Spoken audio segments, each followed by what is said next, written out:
하나님의 말씀은 계속해서 우리가 지난 시간에 상고했던 말씀 요한계시록 1장 4절에서 6절 말씀 보십니다.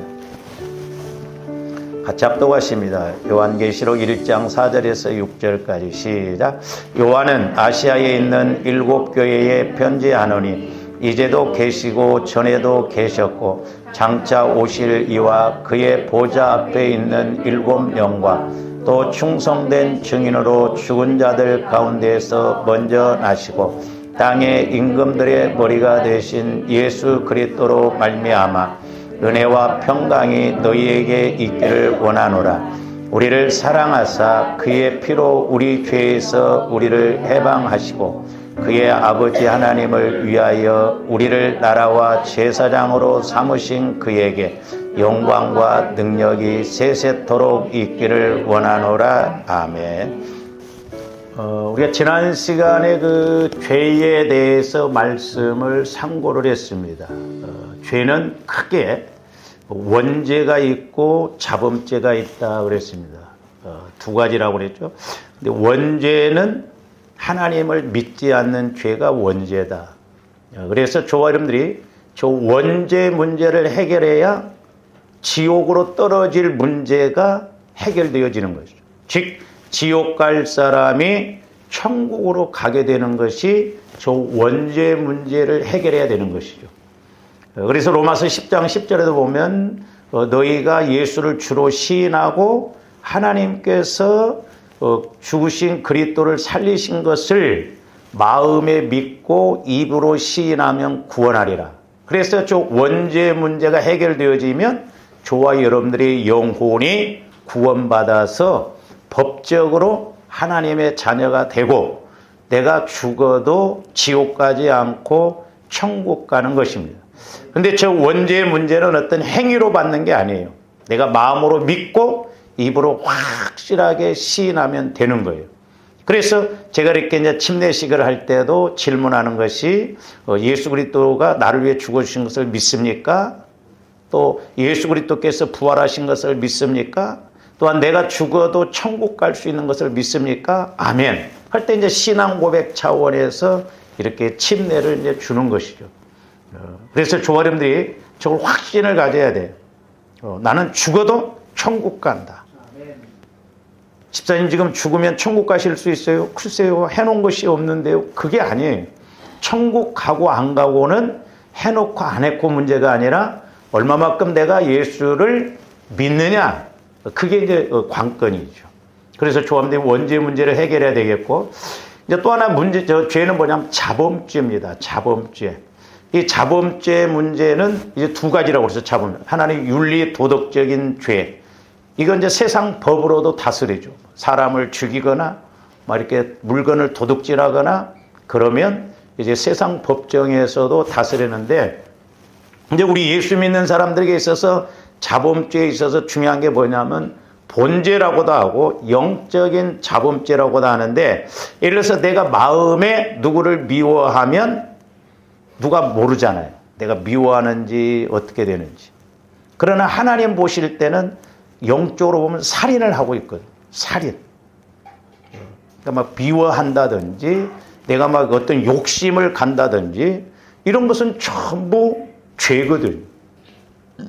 그래서 저와 여러분들이 자범죄 중에서 두 가지 중에 저 두 번째 본죄, 영적인 자범죄를 자꾸 해결해야 돼. 그래서 우리가 날마다 보혈을 믿음으로 적용해서 내 마음과 생각과 육신이 거룩해져서 성전이 되어져야 성령께서 말씀하시고 역사하실 수가 있는 것이죠. 그래서 저 문제가 해결될 때 주님 마음으로 자꾸 바뀌어지면서 이제 주님 마음을 가지게 되면 내 영혼은 성령께서 주님 마음의 말씀을 주실 때 주님 마음 안에서 말씀으로 깨닫게 되는 것이죠. 그래서 이제 조합들이 저 영적인 자범죄를 잘 해결해 나갈 때 어떤 복을 받느냐 하면 두 가지 복을 받는데, 하나는 이 땅에서의 복이 결정되어져요. 무슨 말이냐 하면 이제 조합들이 자꾸 성령의 인도를 받아서 가면, 내 마음이 아니라 주님 마음으로 이렇게 자꾸 가면 하나님께서는 성령을 통해서 주님 마음의 말씀을 주시면 이제 내 영혼이 성령을 통해서 말씀을 받고 어떻게 해야 복을 받고 하나님이 원하신 것이 무엇인가를 자꾸 깨닫게 되는 거예요. 그래서 고기도 먹어본 사람이 잘 먹는다고 은혜 받은 사람이 자꾸 은혜도 받고 복 받은 사람이 자꾸 복도 더 받는 거죠. 그래서 이 땅에서 복 받을 일들이 깨달아지는 거예요. 저도 이제 처음에 예수를 믿고 이렇게 이제 한 3, 4년 만에 신학을 했습니다만은 그때부터 이제 물질 훈련을 이렇게 받을 때 성령께서 뭘 조명해 주시냐면 내 종아 너희 아버지가 벼농사만 짓느냐 꾀농사 콩농사도 짓지 않느냐 그런 깨달음을 주시더라고요. 가만히 생각해 보니까 저희 아버지가 이렇게 농사 짓고 그럴 때 벼농사도 지지만 꾀농사 참깨 같은 경우에는 그때 당시에 한 가마니면 쌀 몇 가마니 값이 되었거든요. 그렇구나. 그래서 제가 그때 신학교 다닐 때부터 그때 물론 뭐 저는 사례비도 안 받았습니다만은 구제 선교 건축원금을 5,000원부터 시작했어요. 그렇게 하니까 하나님께서 복을 주시고 문제를 해결해 주시더라고요. 그래서 조합들이 자꾸 문제 해결도 마찬가지고 복 받는 것도 마찬가지지만 성령 하나님을 통해서 말씀을 자꾸 듣고 깨달으려면 내 마음이 주님 마음으로 자꾸 성화가 이루어져야 합니다. 그래서 영혼구원, 성화구원, 영화구원이라고 이 세 과정 그리스도 안에서 시제상으로 이렇게 과정이 이루어진다고 그랬어요. 어린아이가 태어났으면 자라나야 하듯이 조합인데 믿음도 자꾸 자라나야 될 줄로 믿습니다. 또 하나는 어떤 복이냐면 이제 조합인데 저 자범죄 문제를 자꾸 해결해 나갈 때 하나님께서 말씀을 주시면서 이 땅에서뿐만 아니라 내가 장차 하나님 앞에 가서 상급받을 일이 뭔가도 깨닫게 해주셔서 그걸 순종하고 나가게 되는 거예요. 하나님께서 나에게 이런 말씀을 주시는 건 이 땅에서뿐만 아니라 내가 장차 하나님 앞에 가서 받을 상급이 뭔가를 알게 됩니다. 어떤 그 여자 전사님이 간증하는 것을 제가 들었는데 자기 남동생이 주일학교 보조교사를 했대요. 근데 남동생이 갑작스럽게 이렇게 죽었는데 나중에 이렇게 하나님께서 그걸 보여주시는데 천국에 가서 보니까 그렇게 상급이 크더라는 거예요. 그렇게 집에 큰 집에서 살고 그러더라는 거예요. 근데 이 여자 전사님이 보니까 세상에 천국임에도 불구하고 이 세상에 계집만 또 못한 데서 사는 사람이 있더라는 거죠. 보니까 그 사람들은 이 땅에 있을 때 교회는 다녔지만 하나 상급을 위해서 쌓아놓지를 않았더라는 거죠. 그래서 분명히 조가림들이 죽음 이후에 상급이 있다는 것을 아셔야 될 줄로 믿습니다. 그리고 우리의 신앙의 목적지는 이 땅이 아니에요. 죽음 이후에 하나님 앞에 가서 내가 멸류관을 받아들이느냐 못 받아들이느냐, 이제 즉 천년왕국에 들어가느냐 못 들어가느냐, 그게 관건이에요.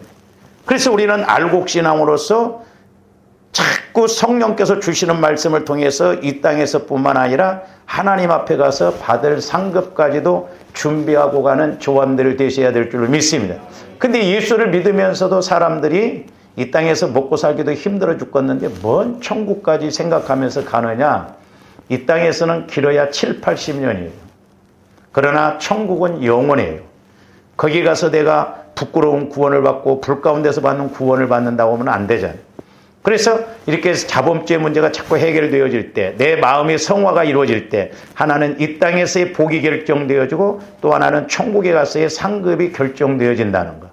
그래서 아직 상고를 우리가 안 했습니다만은 성화 구원을 이뤄서 주님 마음으로 성화를 이룰 때 한쪽에는 부활 믿음, 한쪽에는 십자가 믿음, 이 양 날개를 달고 이렇게 이 땅에서 신앙생활함으로 장차 하나님 앞에 가서도 이렇게 복을 받고 영광을 돌리는 그런 신앙생활이 될 줄로 믿습니다. 그리고 이제 죄라고 하는 것은 이렇게 영적으로 보면 사망이라고 그랬어요. 그러니까 우리가 죄가 있으면 하나님과 나 사이에 죽음의 문제, 사망의 관계, 즉 죽은 것과 같기 때문에 관계가 안 이루어지는 거예요. 우리 오해하면 안 돼요. 많은 사람들이 내 마음 갖고 신앙생활하니까 하나님은 자꾸 말리 창천에 계시다가 내가 악을 쓰고 뭔가 때를 쓰면 하나님이 오셔서 한번 해결해 주시고 또 가시고, 그런 하나님이 아니에요. 주일날 11시에 예배 드리니까 하나님이 천국에 계시다가 11시에 교회로 오셔서 우리의 예배를 받으시고 또 11시 예배가 끝나면 가시고 그런 하나님이 아니에요. 하나님은 초월적인 하나님, 어디에나 계시는 하나님. 나를 성전 삼으시고 내 안에 성령 하나님께서 계시는 거예요. 그런데 내가 자범죄가 있으면 죽음의 관계이기 때문에, 사망의 관계이기 때문에, 사망이라는 건 하나님과 나 사이에 단절이 된 걸 말하는 거예요. 그러니까 하나님께서 말씀하셔도 내가 알아들을 수 없고, 내가 또한 기도를 한다 할지라도 이사야서 59장에 있는 말씀처럼 손이 짧아 구원하지 못함도 아니고 귀가 드나에 듣지 못함도 아니라 너희의 죄가 나와 너희 사이에 간격이 생겼다고 이렇게 말씀하고 있어요. 그래서 마귀는 이렇게 영적으로 자꾸 사망의 관계를 만들어 가거든. 그리고 저 죄를 인격적으로 보면 마귀가 자꾸 이렇게 죄를 짓게 하는 거예요. 마귀가. 그러니까 우리가 마귀의 실체도 확실하게 알아야 될 줄로 믿습니다. 뭐 죽은 사람이 귀신이 아니에요. 타락한 천사장이 타락했는데 그게 마귀가 되고 그 밑에 쫄개들이 천사들인데 그것들이 귀신들이다 이 말이죠. 그 다음에 사실적으로는 저주예요. 저주. 그러니까 예수를 안 믿으면 지옥 가는 저주. 또한 내가 예수를 믿어 영혼은 구원받았지만 마음의 성화가 안 이루어지면 예수를 믿어도 되는 것이 없고 안 풀린다 이 말이에요. 성경에도 나오잖아요. 귀신이 나갔다가 물 없는 곳으로 다니다가 이렇게 있을 곳을 못 찾으니까 옛날에 나왔던 곳으로 다시 들어와 보니까 소재되어지고 비어있다. 그러니까 하나님의 역사도 하실 수 있지만 마귀가 역사할 수도 있는 그런 곳으로 이렇게 변화되어져 있단 말이에요. 그러니까 더 악한 7 귀신을 데리고 오니 그 사람 형편이 나중보다 더 어렵다라고 말씀합니다. 그래서 저와 여러분들이 윤리 도덕적인 차원에서만 생각하지 말고 날마다 모태로부터 형성되어져서 나를 괴롭게 하고 잘못 이렇게 형성된 인격, 사고방식 이런 것을 철저하게 우리가 그리스도와 함께 죽고 그리스도의 마음으로 다시 살아남으로 우리의 신앙생활이 실제가 되어지는 저와 여러분들 되시기를 주님의 이름으로 축원을 드립니다. 그래서 예수 그리스도의 피는 저런 모든 문제를 다 해결해 주시는 거예요. 그래서 예수 그리스도의 피가 왜 능력이 있고 살아있는 피냐? 저런 문제를 다 해결해 주시는데 특별히 이제 오늘 오전 말씀을 한번 보시기를 바랍니다. 또 충성된 증인으로 죽은 자들 가운데서 먼저 나시고 땅의 임금들의 머리가 되신 예수 그리스도로 말미암아 은혜와 평강이 너희에게 있기를 원하노라. 우리를 사랑하사 그의 피로 우리 죄에서 우리를 해방하시고 그랬잖아요. 그러니까 예수 그리스도의 피를 통해서 죄에서 우리를 해방시켜줬어요. 근데 이 해방시킨 것을 그리고 또 예수 그리스도의 피가 능력이 있다는 것을 우리 주님이 보여주셨는데 오늘 5절 상반절에 보면 뭐라고 했어요? 또 충성된 증인으로 그랬어요. 우리 예수님은 하나님 말씀에 충성된 증인으로 이 땅에 오셨는데 이 땅에 오셔서 무엇을 하셨느냐? 저기 보면 3가지를 말씀하고 있어요. 하나는 예수 그리스도께서 죽으심이에요. 여기 보면 죽은 자들 가운데서 그랬죠. 그러니까 우리 예수님은 죽으셨어요. 저와 여러분들의 죄의 문제를 해결하시기 위해서. 그래서 우리 예수님은 죽음의 문제로서 증명해 주셨어요. 우리에게 은혜를 허락해 주셨습니다. 그래서 요한복음에서 보면 우리 예수님이 죽으신 것이 영광스러운 것이라고 했어요. 그리고 저와 여러분들에게도 죽으라는 거예요. 그렇다고 해서 자살해 죽고 그러라는 게 아니라 내 자아를 철저하게 죽이라는 것이죠. 그게 관건이에요. 내 마음, 내 생각 이런 것을 철저하게 죽이라는 거예요. 가끔가다 뭐 조합들이 그런 이야기 하잖아요. 집사님 내 마음 잘 알잖아요. 나를 믿어. 믿기는 뭘 믿어? 어? 말로 떠그러면 조선 사람이 먹고도 남는다고 그랬어요. 믿을 수 없는 게 우리 마음이에요. 우리 마음이 얼마나 악하고 우리 마음이 얼마나 더럽고 우리의 마음이 얼마나 소위 말해서 추접스러운가. 저와 여러분들 마음을 보면 더러워서 못 봐요. 그러니까 기도 안 할래 안 할 수가 없어요. 옷만 좋은 것 입고 막 머리 훅가시하고 화장하고 그러지만 영적으로 보면 더러워서 못 보는 사람들도 있단 말이에요. 그렇게 더러워요. 우리 마음이 부패했다고 그랬잖아요. 우리 마음이 썩었다 이 말이에요. 근데 이게 만만치 않아요. 마귀가 모태로 그때 형성되어서 지금까지 이렇게 살아오다 보니까 나이 먹은 만큼 어떤 면에서는 굳어져 있어요. 그러니까 철저하게 우리 자신을 십자가에 못 박아야 될 줄로 믿습니다. 그래서 변화가 일어나야 돼요. 그래서 좋아했는데 그리스도와 함께 영적으로 내가 마음이 자꾸 죽어져야 돼요. 사도 바울은 이 비밀을 알았어요. 그래서 사도 바울은 마음뿐만 아니라 자기 육신이 예수 그리스도를 위해 죽으신 것도 유익하다라고 그랬는데, 자, 빌립보서 1장 19절에서 21절도 한번 봅니다.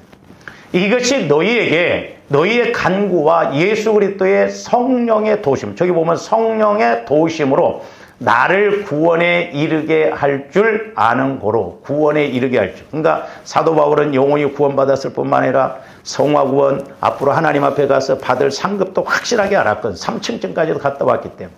계속 봅니다. 나의 간절한 기도와 소망을 따라 아무 일에든지 부끄러워하지 아니하고 지금도 전과 같이 온전히 그랬어요. 그래서 저한테 온전한 믿음으로 가는 게 중요합니다. 담대하여 살든지 죽든지 내 몸에서 그리스도가 존귀하게 되게 하려 하나니 그랬어요. 내 몸에서. 조아님들도 저도 목회자로서 이 육신을 입었어.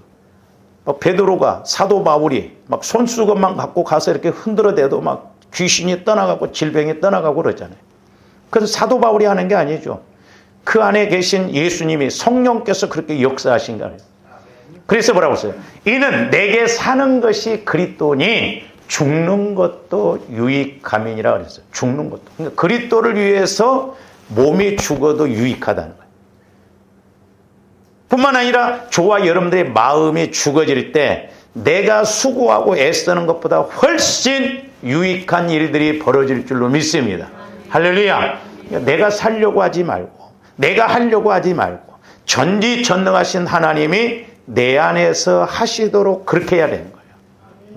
그래서 우리가 기도를 해야 되고, 그래서 우리가 주님을 믿고 나아갈 때 하나님께서 역사하시는 거예요. 그래서 우리 예수님은 저와 여러분들을 살리시기 위해서 하나님의 뜻을 이루어드리기 위해서 증인으로 이 땅에 충성된 증인으로 오셨는데 그 첫 번째가 죽으심이다 그랬어요. 그 다음에 두 번째로는 죽은 자들 가운데서 먼저 나시고 그랬어요. 죽은 자들 가운데서 먼저 나시고. 뭔 말이에요? 부활하셨다 이 말이에요. 우리 예수님께서는 죽으심에서 먼저 부활하셨다는 것이죠.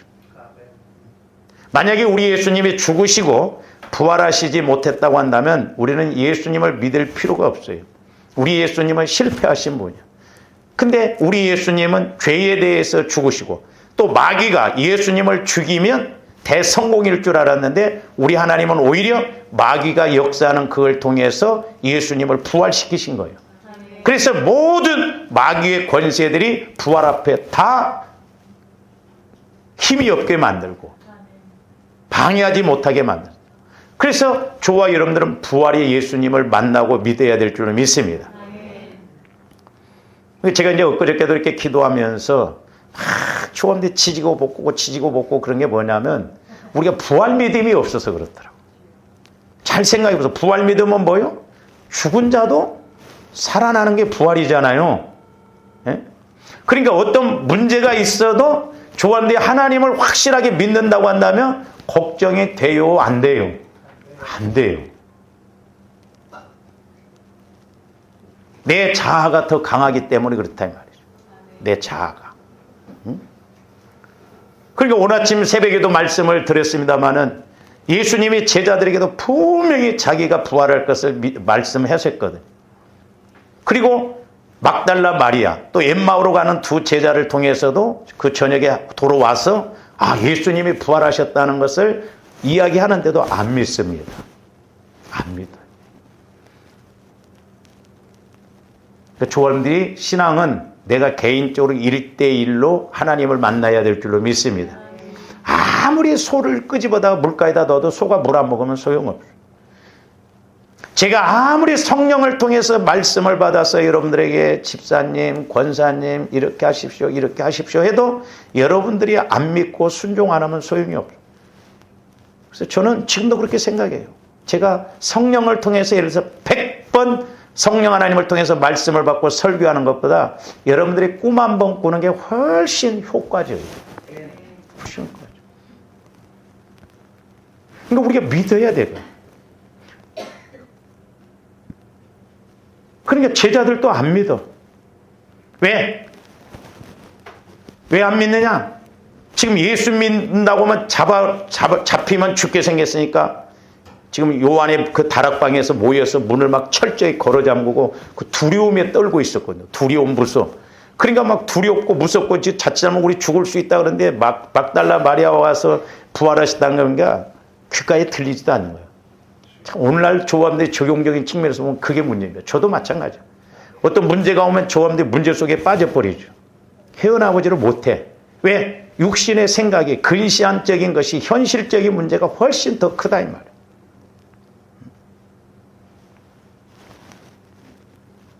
그러니까 우리가 잘 생각해 봐요. 때로는 큰 문제가 있다고 할 때 오히려 큰 은혜가 그 뒤에 있다 이렇게 생각하는 것이 좋을 거예요.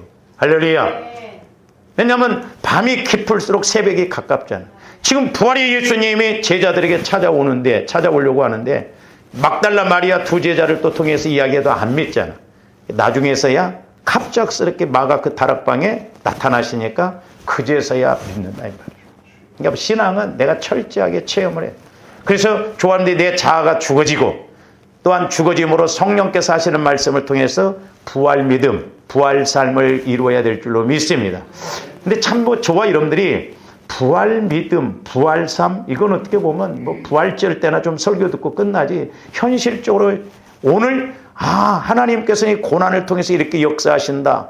나를 이렇게 훈련시켜줘도 부활시키시려고 하는구나. 이런 믿음을 우리가 못 가질 때가 많아요. 그러니까 마귀가 철저하게 내 생각 갖고 믿게 합니다. 내 생각. 그러니까 사망의 생각을 갖고 믿으니까 우리가 예수를 수십 년을 믿어도 안 믿어지고 이렇게 변화가 안 되는 이유가 거기에 있다고 볼 수가 있습니다. 그래서 우리 예수님은 충성된 증인으로서 죽으셨을 뿐만 아니라 또한 죽음에서 부활하셨어요. 그리고 난 다음에 세 번째로 뭐라고 그랬어요? 저기 보면 땅의 임금들의 머리가 되신 예수 그리스도로 말. 땅의 임금들의 머리가 됐다. 저 말은 왕 중의 왕이라는 말씀이에요. 우리 예수님은 우주 만물을 창조하신 분이에요. 만왕의 왕이셔요.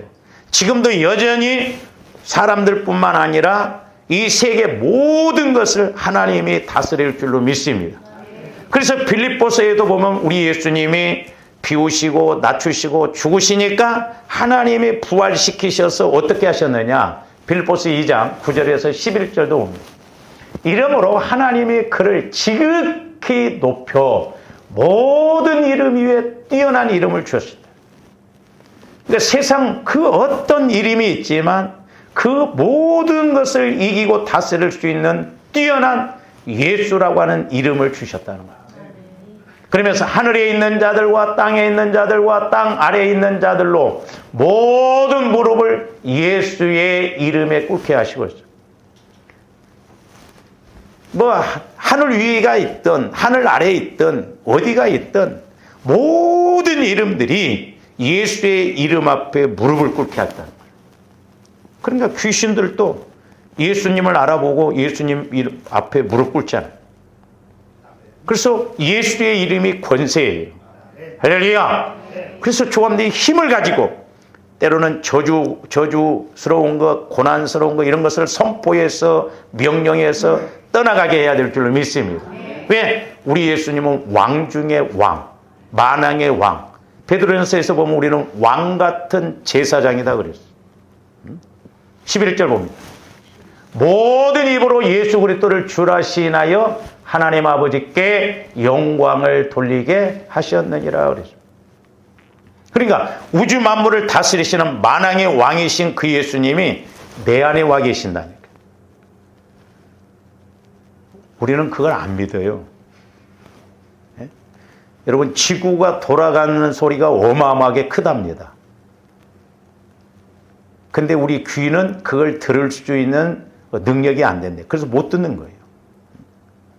제가 늘 우스갯소리로 이야기하잖아요. 조감들 믿음에 꼭 쪽제비 콧구멍만 해가지고 안 믿어. 내 생각하고 안 맞으면 안 믿습니다. 내 계산하고 안 맞으면 안 믿어요. 만약에 하나님이 저와 여러분들 계산식으로 여러분들 생각대로 이렇게 일하신다면 하나님 망해요. 망한다니까요. 우리는 자꾸 내 마음을 변화시키는 그 은혜가 있어야 될 줄로 믿습니다. 그래서 하나님 시각으로 봐야 됩니다. 하나님 시각으로. 나는 하면 안 돼. 나는 할 수가 없어. 그러나 하나님은 하신다는 것이죠. 그리고 얼마나 좋은데 소위 말해서 출세한 거예요. 우리 목사님들도 서울시장에 시계 줘도 막 그거 자랑으로 타고 다니는데. 여러분들 대통령이 뭐 하나 줘봐. 청와대 한번 갔다 와봐. 얼마나 자랑을 해. 그래서 예수 그리스도께서 죽으시고 부활하셔서 만왕의 왕으로 계신 예수님께서는 영원히 살아계셔서 지금도 우주 만물을 다스리시고 통치하시고 인도하십니다. 할렐루야. 그래서 좋아하는데 그 예수님을 찾고 그 예수님을 만나야 돼. 예수님, 나는 할 수 없어요. 나로서는 알 수도 없고 할 수도 없습니다. 저도 늘 기도하는 게 그거거든요. 성령 하나님, 저로서는 알 수도 없어요. 그리고 또 할 수도 없어요. 성령 하나님이 하셔야 됩니다. 그래서 4절 보세요. 4절. 요한은 아시아에 있는 7교회에 편지하노니, 자, 우리 예수님에 대해서 여기서 3가지로 이야기를 해요. 첫째는 뭐요? 이제도 계시고 그랬어요. 이제도 계시고. 그러니까 죽으시고 부활하셔서 만왕의 왕으로 통치하시는 예수님은 이제도 계시고 현재도 계신다는 거예요. 그래서 저와 여러분들이 성령 하나님은 나를 성전 삼으시고 내 안에서 지금 말씀하시니까 현재. 가끔 제가 우리 목사님들 중에 그렇게 이야기를 할 때 좀 그게 이제 좀 비아냥식으로 하는 건지는 모르지만은 아마 목사님 직통계시를 한번 받아봐. 직통계시를. 그런 말 하신 분들은 영적인 것을 모르니까. 그러면 지금 사람이 죽어가고 있는데 뭐 한 달 후에 와요? 또 어떤 목사님들은 그렇게 이야기합니다. 말씀이면 되지. 뭐 그런 게 또 필요하냐고. 누가 몰라? 그럼 말씀으로 살려봐. 예수님은 현재 지금도 말씀하신다니까요. 할렐루야. 지금 급한 문제가 있는데 뭐 내일 모레 말씀하십니까? 오늘 현재도 지금도 계셔요. 지금도 이제도 계신다 이 말이에요. 왜? 나를 성전 삼고 지금도 말씀하셔요. 저는 이런 것을 확신한 게 뭐냐면 제가 여러분들을 기도해 주다 보면 목회자로서 내가 육신적으로 생각한다면 아이고 신앙생활 저렇게 하면 뭐 말씀 주시겠어? 그러니까 뭐 집사님 아이고 말씀 안 하셔. 그러는데 그렇지 않아요. 저도 아무 생각이 없어요. 뭔 말이 나올지도 몰라. 그런데 신기하게 손을 얹고 기도하면 성령께서 말씀을 주셔. 그래서 제가 그런 걸 통해서 하나님은 어제나 오늘이나 영원토록 지금도 말씀하고 계시는구나. 다만 저와 여러분들이 못 듣기 때문에 문제다. 오늘 들어야 될 줄로 믿습니다. 그래야 내일이 보장되고 오늘 들어야 오늘과 같은 어제 내가 말씀을 못 들으므로 오늘 힘들게 왔잖아요. 그렇기 때문에 두 번 다시 이런 과정을 겪지 않기 위해서 오늘 말씀을 들어서 내일이 더 나아지고 가면 갈수록 더 좋아지는 그런 신앙생활이 돼야 될 줄로 믿습니다. 지금도 계신다 이 말이에요. 이제도 계시고 또 뭐라고 그랬어요? 전에도 계셨고 전에도 계셨어요. 저와 여러분들이 태어나기 전부터 계셨어. 전에도 계셨어요. 우리 하나님은 예수님은 영원하신 하나님. 그러니까 우리 인간들이 시간을 과거, 현재, 미래로 이렇게 나눴지만 하나님은 그런 개념이 없으십니다. 우리 하나님은 과거, 현재, 미래가 아니에요. 왜? 영원하신 하나님이 무슨 과거가 있고 현재가 있고 미래가 있어. 하나님 입장에서 보면 과거도 오늘, 미래도 오늘로 보이는 거예요. 그러니까 저한테 하나님의 시각으로 대하는 것이 너무너무 중요합니다. 그래서 성경에도 뭐라고 그랬어요? 하루가 1000년 같다는 거예요. 그러니까 오늘 내가 하나님의 시각으로 보면 1000년 전에 있었던 일도 오늘로 깨달아지고 1000년 후에 있을 일도 오늘로 깨달아지는 거예요. 얼마나 대단해요, 조화님들이. 그런 믿음을 가지고 갈 때 얼마나 우리가 확실합니까? 전지전능하신 하나님이 보장이 되어주시고 인도해 주시고, 그렇기 때문에 육신의 생각으로 보지 말고 하나님 시각으로 자꾸 봄으로 말미암아 하나님이 역사하시는 은혜가 있기를 주님의 이름으로 축원을 드립니다. 그리고 또 뭐라고 그랬어요? 세 번째로는 장차 오실리 그랬어요. 4절 후반 중반. 장차 오실 이와 그랬죠. 미래에 우리 예수님은 재림하셔. 재림. 이때 참 막 어마어마한 막 일들이 일어날 거예요. 우리 주님 재림하시면 죽었던 조화 이름들이 막 부활해서 이렇게 살아날. 또 어떤 분들은 그러더라고. 목사님 화장을 해버리면 어떻게 살아나냐고. 그러면 땅속에 들어가면 뭐 그대로 있어서 다 썩지. 저도 처음에 예수 믿을 때요, 뭐 부활하신다고 어쩐다고 그러고, 그러면 아이고 참 내가 집에서 그러면 누워 있으면 뭐 천정을 어떻게 뚫고 나간다냐. 처음에 그렇게 했어요. 근데 조함대 부활할 때, 부활체는 우리 예수님은 육신을 입고 있을 때는 시간과 공간의 제약을 받으셨어요. 그런데 부활하시고 난 다음에는 참 그 신기해요. 나도 좀 그 모습을 봤어요. 부활체임에도 불구하고 고기 드시니까 고기도 드시고, 또 가시고 싶으시면 그냥 순간적으로 그냥 제자들이 있는 곳에도 탁 나타나고, 미국에도 나타나고, 갑자기 또 오늘 여기도 나타나고. 얼마나 신기해. 네? 여러분들 뭔 생각하고 신앙생활 하셔? 신기하지 않습니까? 우리가 부활체로서 그렇게 막 공간을 초월해서 간다는 거? 또 어떤 목사님 뭐라고 하더라고. 무슨 뭐 예수님이 손오공인가 구름 타고 오시냐. 아니, 성경에 구름 타고 오신다고 그랬잖아. 말씀 그대로 믿어야죠. 그러니까 우리 예수님은 재림하신다 이 말이야. 재림. 전에도 계시고 이제도 계시고 장차 오실 예수님. 영원하신 예수님. 그러니까 저와 여러분들 늘 지금도 계시고 내 안에서 말씀하는 그 예수님께 자꾸 물어보고 이렇게 이야기도 해보고, 때로는 여러분들이 막 성질 나면 여러분들이 단독으로 있을 때 욕을 해요. 하나님 앞에. 아이 뭐 새끼 뭐. 근데 막 공개적으로 기도하는데 막 그 새끼 다리 몽댕이로 분들어버리고 뭐 어쩌고 하면 안 돼. 근데 하나님은 그것도 다 받아주셔. 또 그렇다고 해서 막 야이씨 막 혼자 있다고 그러지 말고, 그러니까 하나님 앞에 자꾸 질문을 해보세요. 이게 대화잖아요. 대화. 교제를 이루잖아요. 그러면 내가 못 들으면 때로는 설교를 통해서, 때로는 기도를 통해서 내가 궁금했던 것이 깨달아지거든요.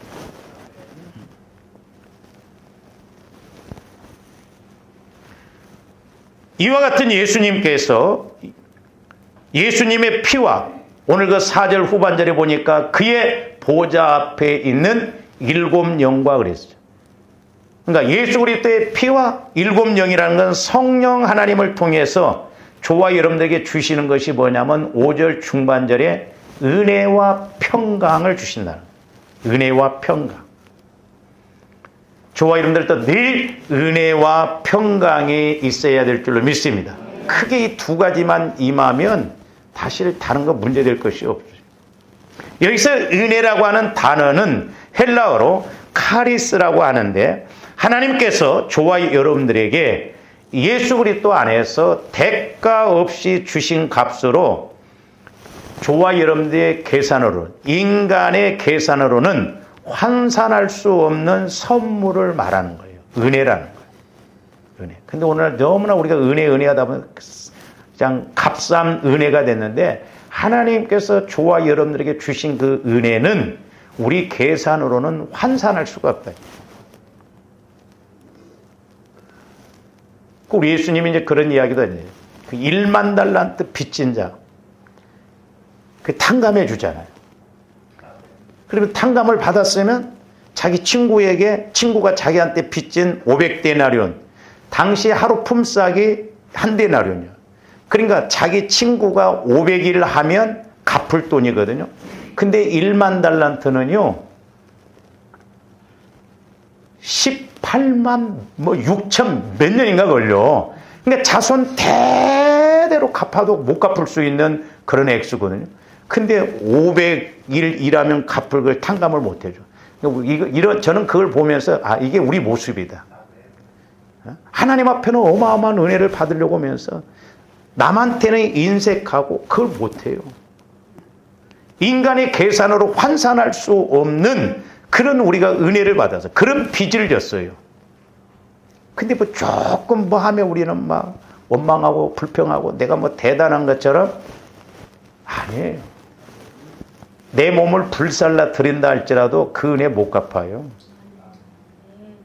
조화임들이 만약에 하나님께서 네가 계산하는 식으로 나도 계산해보자면 조합되면 지하 3층에서 벼락 맞아 죽어야 돼. 그래도 싸다니까요. 우리는 하나님 앞에 교만하면 안 돼. 내가 이렇게 했구나. 그렇게 해도 안 돼요.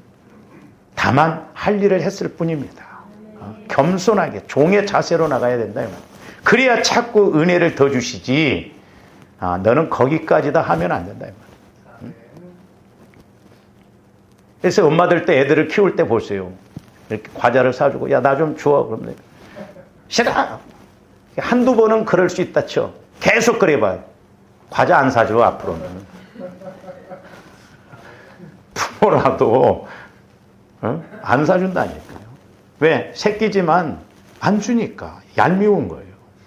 하나님도 마찬가지.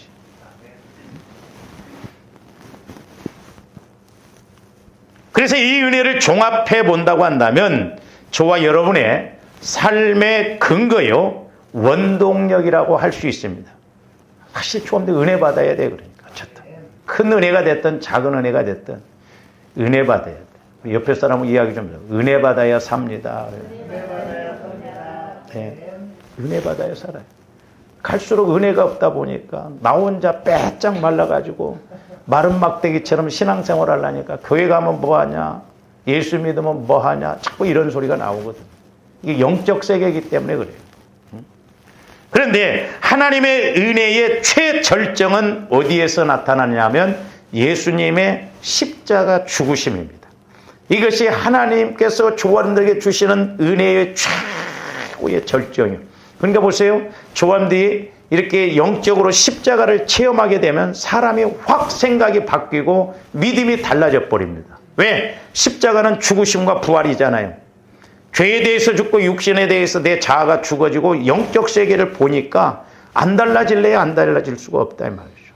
그래서 조함되게 하나님께서 준 최고의 은혜의 절정은 십자가에서 이루어졌는데, 자, 에베소서 1장 7절도 한번 봅니다.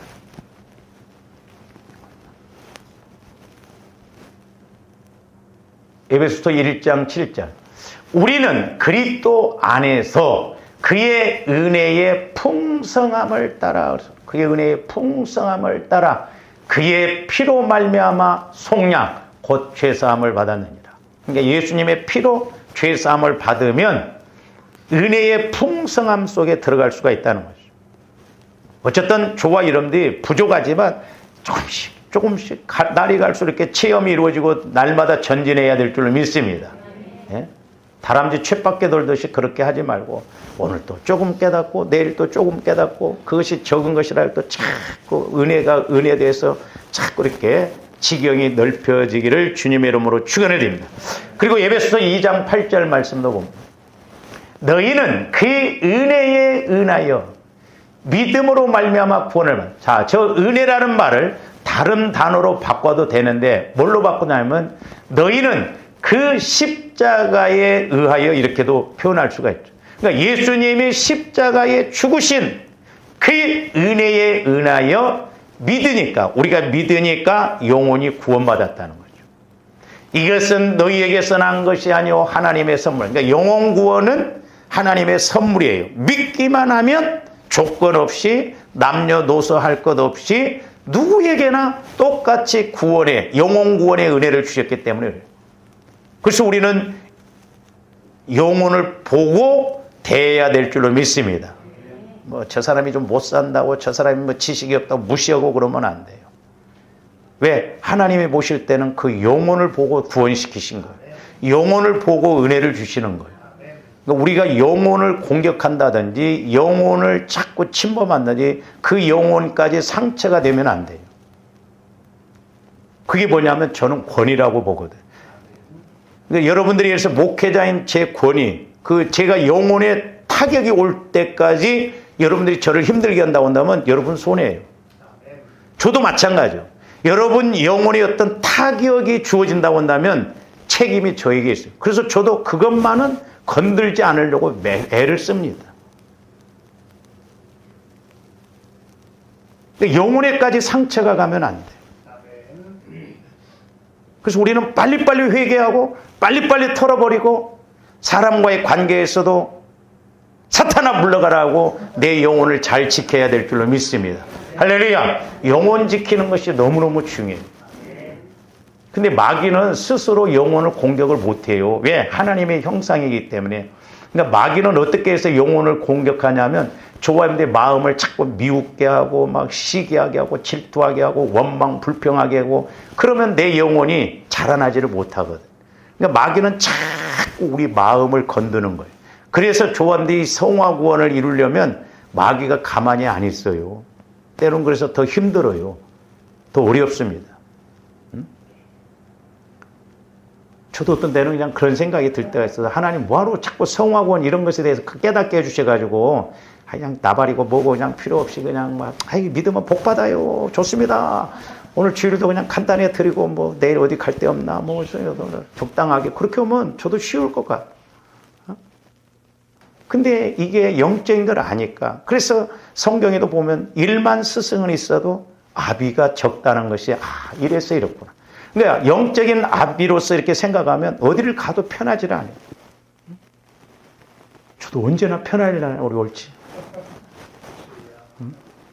물론 뭐 죽어버려야 편하겠지만 여러분들하고 같이 신앙생활한 동안 뭐 여러분들은 혼자일 수도 있지만 저는 아니잖아요.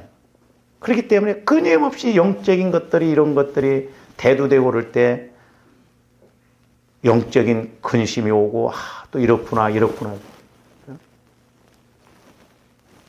저도 어떤 때는 그냥 잠에서 일어나자마자 와서 막 부르짖어 하려면요. 어떤 때 내가 이거 뭔 짓 하나 새벽부터 막 그런 생각이 들 때도 있어요.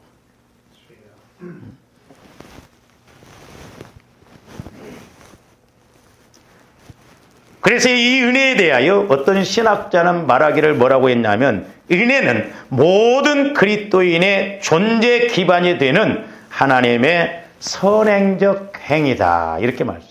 그러니까 조합대 모든 그리스도인이 조와 여러분들이 내가 사는 존재 기반이 되는 것이 뭐냐? 하나님께서 선행적으로 우리에게 주신 은혜다.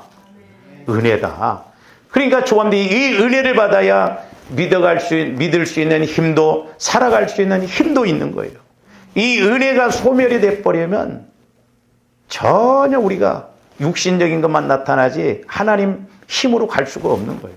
그래서 사도 바울이 나중에 말씀드렸지만 바울 서신에 보면 첫 번째 인사도 은혜가 있을지어다. 은혜와 평강이 있을지어다.